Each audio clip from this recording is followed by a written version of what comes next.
The warning key not detected in your Fiat 500X means that the security system in your car can't communicate with the key fob.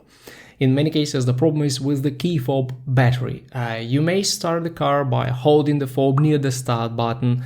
The vehicle will communicate with the RFID chip in the key fob and you'll be able to drive. You can purchase a standard CR2032 battery from a reputable brand and replace it yourself. In the majority of cases, this will fix your problem, but if it doesn't, there are two other things you may want to know.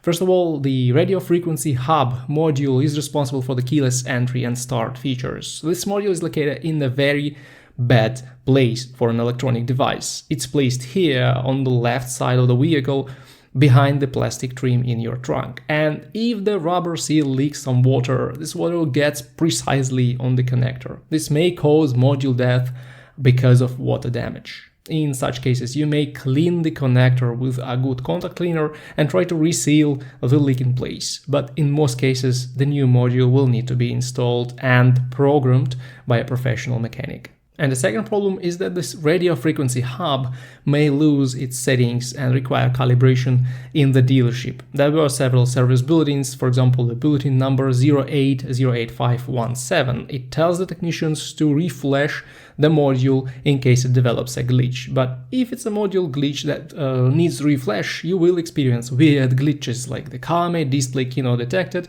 but it will still start.